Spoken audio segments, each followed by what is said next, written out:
Bonjour mesdames, bonjour messieurs, très heureux, très content de nous retrouver encore une fois dans ce numéro de Dupro sur les antennes de la télévision Héritage. Sur ce plateau, j'ai dit bonjour à vous, cher Jean-Claude Sefou, et bienvenue dans ce numéro. Poursuis ta pente pourvu que ça soit en montant, disait un notaire français. Bonjour cher Marc, bonjour à tous. Ah oui, c'est parti déjà pour ce numéro avec ces images en illustration. Un but contre 0 match arrêté. C'était du côté de Kolwezi lors de la rencontre qui mettait aux prises l'équipe des Kamikazes des Simba à celle du FC Saint-Éloi Lupopo. Vous allez vous rappeler, il y a eu incursion des fanatiques sur leur DG et la décision, elle vient à peine de tomber.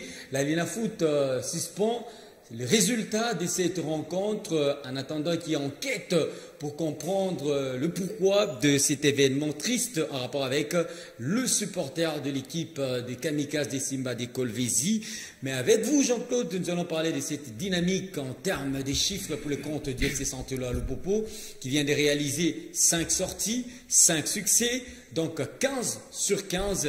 Nous demandons finalement, est-ce que Lupopo aujourd'hui, ces clubs d'outre-tunnel, peut-il postuler aussi dans ses rangs des équipes prétendantes séries au titre cette saison?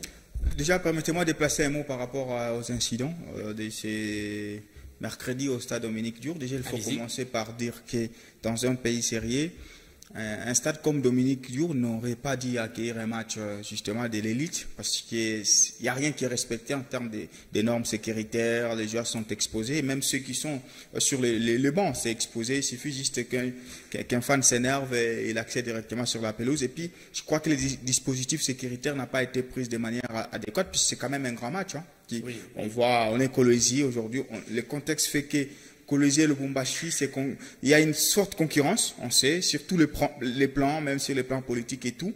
C'est une saine concurrence, une émulation, comme on peut dire.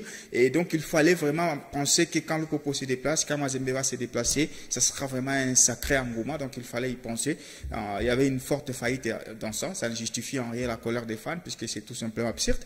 Courage à l'Alina Foot qui a déjà arrêté d'abord les résultats, qui prendra des mesures adéquates. On espère que cette fois, elle sera expéditive, qui est lors du derby, puisque le derby, là, il a fallu 25 jours pour nous prendre quand même des sanctions inadaptées. Aujourd'hui, Mazembe s'en sort très bien, alors que Mazembe s'attendait quand même à des lourdes sanctions. Pour ce qui est des Lupopo, je crois qu'il n'y a rien de nouveau sur les soleils. Il faudrait reconnaître. La saison dernière, avec Magasuba, on était à une série de 11 matchs consécutifs sans défaite pour Lupopo. Mais cette saison, il y a quand même des signaux qui nous laissent à croire qu'il y a une différence. Il y a une certaine dynamique, une certaine révolution positive, puisqu'on avait déjà une bonne équipe la saison dernière. On a essayé un peu de dégraisser avec les départs des Bola, les départs des Héritiers Kassongo et des autres, et puis on s'est renforcé de manière un peu adéquate. C'est vrai qu'il y avait une certaine obésité au poste des gardiens, beaucoup de gardiens, mais avec Likemael, c'est une autre équipe. Déjà, quand vous regardez, quand il arrive, il trouve une défense qui prend des buts. 5 matchs après, on se rend compte que c'est la meilleure défense justement de la Ligue nationale de football actuellement, puisque c'est un seul but encaissé. Il a réintégré Ikoyo Yembe comme étant les tauliers de la défense. C'est lui qui marque d'ailleurs le but face à Simba. Oui. On sent qu'il y a déjà ce pouvoir qu'il prend. Au milieu de terrain, il trouve les meilleurs milieux complémentaires, Orso, Draman Kambo ainsi que Mika Miché. Mais il ajoute tactiquement l'influence de Lise Toumba. Et c'est peut-être pour moi la seule différence. Puisque quand vous regardez normalement sur l'effet des matchs, de certains matchs, vous voyez Lise Toumba comme étant un ailier. Mais à chaque fois que les matchs commencent, Litumba rentre toujours, il décoche toujours au milieu de terrain, il crée un surnombre et du coup, le Popo évolue souvent en 4 au milieu de terrain, ce qui ne laisse pas de chance à certains de ses adversaires, dont le TP, dont Don Bosco, qui ont fini 90 minutes sans pour autant tirer. Donc tactiquement, je pense qu'il a évolué. Et puis, Likemael, il a aussi permis, et ça a commencé déjà lors de la pré-saison avec Magasuba, la bonne intégration d'Elise Toumba, puisque c'était un jeune talent qui arrive de Lumbashi Sport, il arrive dans un grand club. Normalement, il fallait quand même y trouver une certaine sérénité. Et je crois qu'aujourd'hui, c'est le meilleur joueur, en tout cas, de ces deux groupes. Oui. Quand on parle de A et de B, c'est Elise Toumba qui semble être le meilleur joueur, justement, de la Ligue nationale de football actuellement. Et puis, en attaque, c'est vrai qu'il n'a pas encore trouvé la bonne stabilité en termes de neuf, même s'il mise sur Orsomaku, qui ne marque pas beaucoup, oui. Mais on sent que les côtés sont bien alimentés et pourquoi pas très bien actifs avec Kazema Basso et notre ami Lise Toumba. Donc, Likemael a quand même essayé de stabiliser. Il était dans cette continuité, mais là où il a quand même fait la différence avec Magasuba, et je pense que c'est là que Lupopo est vraiment prétendant sérieux à ce titre-là, c'est sur le plan athlétique, le plan physique. La saison dernière, ce qui faisait des fois à Lupopo, c'était le physique. Parce que les joueurs, ils jouaient la première mi-temps. Dès qu'ils retournaient du vestiaire, on sentait une équipe qui était un tout petit peu modeste et que ça prenait des buts. Mais cette saison, on se rend compte que physiquement, et ceux qui ont suivi le derby face au TP peuvent justement donner raison, c'était une équipe de Lupopo qui a surclassé Mazembe. Déjà tactiquement, techniquement, mais également physiquement. Donc, on a quand même des joueurs qui sont capables de commencer les matchs et de les finir, excepté quelques trentenaires comme Patou Kabangou, Harvey OCD et les autres. Mais les jeunes sont capables de te faire ça. Donc, aussi longtemps. Donc, avec le fait qu'Eli Kemal a pallié la faiblesse physique de ce joueur-là, oui, ça va permettre à ce dernier de pouvoir courir. Je répète encore une fois de plus, ce qui a fait la différence la saison dernière de Mazembe, c'est pas que Mazembe avait un effectif talentueux, c'est pas que Mazembe avait des cracks, non, c'était que Mazembe était capable de courir dans tous les sens. Les joueurs étaient capables de fournir beaucoup d'efforts. Ils étaient ce qu'on appelle dans le jargon sportif générés sur le terrain, des Likonza, des Mondeko et des autres. Ils étaient tellement prêts à courir pendant 90 minutes. Ils asphyxiaient leurs adversaires et c'est ce qui donnait un tout petit peu l'avantage au TP. Et cet avantage aujourd'hui, c'est Lupopo qui le détient. Donc au-delà d'avoir un bon effectif, au-delà d'avoir la meilleure équipe, au-delà d'avoir le meilleur milieu, au-delà d'avoir certains grands expérimentés, Mick ainsi que Patou, Lupopo a également un bon physique, ce qui peut permettre justement à cette équipe-là d'aller chercher ces titres. Et je pense que quand vous regardez les mêmes formes qu'il y a du côté dans le groupe A, Mazembe qui n'est presque pas bon, vous avez le côté du groupe B, Nyakemanye Mignon et des petits poussés. Je pense que Lupopo a un grand boulevard et c'est là où je pense que Lupopo jouera contre lui-même dans cette... Et vous allez vous rappeler que le début était tellement décevant et difficile pour l'équipe du FC Saint-Éloi Lupopo, éliminée en Coupe de la Confédération africaine. Et aujourd'hui, la performance, elle reste surprenante. On ne comprend pas comment est-ce que cette équipe s'est su... non, moi je comprends. Le premier, il y avait un choc avec l'élimination, sauf qu'il y a ce qu'on appelle l'électrochoc. L'électrochoc, c'était le départ des Magassou à l'arrivée d'une nouvelle méthodologie avec l'IKML. Donc, il a apporté. Et d'ailleurs, pour ceux qui suivent régulièrement les entraînements, physiquement, je crois qu'il y a certains joueurs maintenant qui se plaignent. Oui. Ça veut dire qu'ils se rendent compte que l'intensité proposée par l'IKML est tout autre. Et c'est cette intensité-là, aujourd'hui, qui est appréciée par les Real Madrid. Pourquoi les Real gagnent toujours les matchs jusqu'à la fin? C'est parce que les joueurs sont capables de courir de la première à la dernière minute. Rudiger ne se fatigue pas. Il ne se fatigue pas parce qu'il est monstre. Il ne se fatigue pas parce qu'il travaille de manière conséquente. Et je crois que c'est ce travail physique-là qui est en train d'être copié par l'équipe de Lupopo. Et ça fait tout simplement la différence. Puisque même si tu es bon techniquement et que physiquement tu ne cours pas, pour toi finir par craquer. Donc il va falloir que les physiques t'accompagnent pour que les techniques s'expriment et c'est ce que Lupopo est en train de faire. Et la prochaine rencontre, c'est déjà ce dimanche au stade Frédéric Kibassa Maliba où les cheminots recevront le Kamikaze de Lumbashi Sport à partir de 15h30. Nous allons parler à présent des éliminatoires de la Coupe d'Afrique des Nations Maroc 2025. On joue pour le compte de la 5e journée et la RDC sera reçue ce samedi du côté de la Côte d'Ivoire par la Guinée à partir de 21h heure locale. Avec vous, Jean-Claude Sefou Sadiki, la RDC est déjà qualifiée. Avant ce rendez-vous, on s'est dit, ça sera quoi la bonne option pour Sébastien Desabre entre tourner l'effectif et faire confiance à l'équipe de base? Je pense que déjà qu'il n'a pas beaucoup de choix. Desabre. Depuis qu'il est là, je crois qu'il évolue à peine avec le même 11, sauf quelques changements. Défensivement, déjà, il ne bouge presque pas. C'est vrai que souvent, Joris KMB rôde avec Arthur Massakou, mais on sait que le titulaire, c'est Arthur Massakou. À gauche, nous avons déjà Gideon Kaloulou qui s'installe, Tanzembe aussi. Donc, au milieu de terrain, là, on ne touche pas. On a Moutoussami ainsi que, c'est qui, celui de l'Italie, Moutoussami. Vous avez par moment Edo KMB qui joue. Et puis, du côté de la ligne offensive, avec l'absence justement de notre ami Yohan Wissa, là il peut se permettre d'éroder.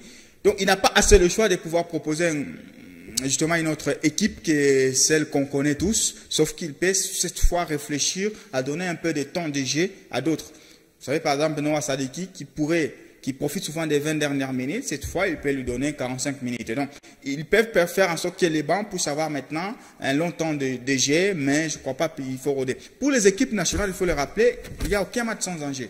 Tous les matchs ont un enjeu puisqu'il y a un drapeau qui est représenté. Tu peux tourner l'effectif et tu perds, et du coup, tu peux perdre justement les points en termes de classement FIFA. Puisque les matchs-là seront comptabilisés et ça permettra lors des événements officiels d'être dans les chapeaux. Donc, Desabre va voir que si je gagne plus de matchs, j'ai la chance d'être dans les chapeaux 1 lors des tirages au sol. Et surtout que la Guinée vient en mode revanchard. Tout à fait. Et puis la Guinée a besoin de ces 3 points. Ouais. Donc la Guinée va jouer à fond son match. Et la RDC, en tant que RDC, peu importe le contexte de la qualif, mais on est déjà qualifié, mais on peut jouer notre match à fond, puisque la Guinée ne peut pas quand même mentionner dans son histoire qu'elle avait battu la RDC. Donc il a tout intérêt à mettre justement des bons joueurs. Je pense qu'il va les mettre. Chancel va jouer. On sait que Chancel vit les moments difficiles en club. Quand il est en sélection, c'est le temps pour lui d'aérer un tout petit peu son contexte. On sait que il peut commencer avec Joris, il peut commencer avec Arthur Massakou. Tout me va parce que je pense que les deux ont quand même des palettes offensives qui peuvent justement aider. La grande question, c'est est-ce qu'il donne le temps à Noah Sadiki? Il faut rappeler que... Parce qu'on parle aussi de notre jeune Jean-Claude Sefri. Beaucoup. C'est lui qu'on l'entend beaucoup plus du côté de la Belgique. C'est Noah Sadiki. Au poste de gardien, il y a les Suisses Fayoulou. Est-ce qu'il est là? Je ne sais pas. D'ailleurs, Berthaud, il ne joue pas trop en club du côté de Montpellier. Donc, c'est le moment aussi de lui donner encore du temps de jeu. Je ne pense pas que Dessa va tourner l'effectif, mais je pense juste que Dessa peut donner du temps suffisant aux autres entrants qui parlent. Les numéros 6, j'ai parlé de Charles Piquel au milieu de terrain, justement. Donc, il va commencer avec les 11 classiques, sauf qu'il va essayer justement de les sortir avant pour permettre à ce que d'autres viennent jouer les matchs. Donc, moi, je m'attends potentiellement. Et d'ailleurs, pour SND, on ne peut pas les mettre sur le banc, même s'il faut reconnaître que c'est qui celui de la Turquie, Simone Banza, oui. Lui, il vient quand même en étant en force puisqu'il venait de marquer en club. Donc, il peut être candidat sérieux à être titulaire justement au poste numéro 9. Mais de ça peut encore donner de la confiance à Samuel Essendé puisqu'il n'a pas encore marqué. C'est dans ce match-là où il n'y a pas assez de pression. Il peut jouer un peu libéré. S'il marque, c'est directement un déclic pour lui. Donc, il peut commencer avec Elia Meshak, Essendé, vous avez notre ami Théo Bongonda, Charles Piquel, Samuel Mutusami, Edo Kaembe, vous avez justement Arthur Maswaku, Chancel Bemba, Inonga Baka et Sidon Kalolo. Ça sera pour moi les 11 classiques. Et puis peut-être en seconde période, par rapport au contexte du match, si la Guinée ne marquait pas, on peut maintenant songer à rôder avec Noah Sadiki, Joris Kaembe défensivement. Et peut-être, je ne sais pas, Oscar Kabouit. Ah, Oscar Kabouit, c'est déjà la fraîcheur. Oui, c'est l'événement, ça sera ça l'événement les Congolais vont suivre de près comment déjà les gars s'est entraîné. Je rappelle qu'il venait quand même d'une sélection après, il s'est entraîné et il a rejoint en Côte d'Ivoire. Donc pour moi, ça sera, on est déjà qualifié, mais quand on voit des petits comme Noah Sadiki, Oscar Kabouit, même ça va surprendre l'Afrique, hein. On va se dire, mais quand même, la RDC avance avec des jeunes joueurs, des moins de 20, 23 ans, qui vont jouer quand même les éliminatoires de la Coupe d'Afrique. Pour moi, ça sera quand même symbolique si ces jeunes-là se retrouvent une fois sur le terrain. Beaucoup Nathan Noah Sadiki, Oscar Kabouit, ils sont sur le terrain et au finish, ils finissent avec une victoire face à la Guinée. Moi, ça sera justement le wow. Ce sera un message que la RDC dira. Nous sommes justement une terre du football. Et il y a une nation qui a réalisé, disons, des prouesses avec des jeunes joueurs, c'est le Sénégal, je rappelle, ici qualifié. Et c'est un jeune joueur qui a marqué les buts pour le Sénégal. Ouais, il a 20 ans, je crois. Ouais. Voilà, malgré Sadio Mané, il était dans l'effectif. Mais c'est ça. Ouais. Et on nous dit déjà que c'est l'équipe version Chan du côté Sénégal et les jeunes qui ont remporté leur Coupe d'Afrique de U. Ça doit être. Ils ont remporté 23 et ils ont même remporté les Chan avec les jeunes. Aujourd'hui, le Sénégal respire grâce à cette fraîcheur des jeunes joueurs. On pense qu'avec Noah et notre ami ça dit que ça va marcher. Ça va marcher. Je crois que la RDC aujourd'hui a quand même une sorte de réservoir fourni. Même les Events, on les a vus quand ils ont joué récemment avec les Matobo, les Talassiers et les autres. Non, on a quand même des jeunes en cet talentier. Mazembe regorge déjà.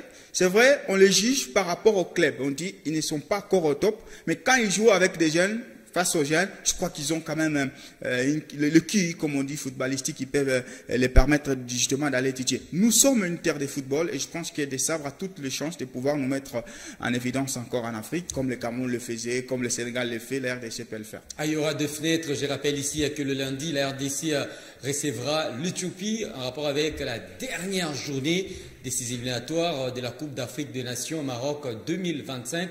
Avant de se reposer. Il y a l'Éthiopie qui reçoit... qui joue le même jour. Ça sera ici. Non, la 5e journée, ça sera à Kinshasa. L'Éthiopie qui joue contre la Tanzanie. La Tanzanie à Kinshasa. La Tanzanie, d'ailleurs, je pense que ce sont deux matchs qui vont devoir donner une lumière en rapport avec la nation qui va devoir accompagner La République démocratique du Congo, nous sommes dans le groupe H, c'est ça? H, justement. Dans ce groupe H. Je parlais tantôt qu'il y aura trêve après ces 2 fenêtres et la RDC va répondre en rapport avec des activités l'année prochaine pour les éliminatoires de la Coupe du Monde. Merci à vous, Jean-Claude Sefou Sadiki. Tous mes sentiments sportifs à vous, à tous ceux qui nous ont suivis. Bon week-end à vous, chers abonnés de ce numéro du Pro. Nous allons nous retrouver la semaine prochaine. Ciao, au revoir.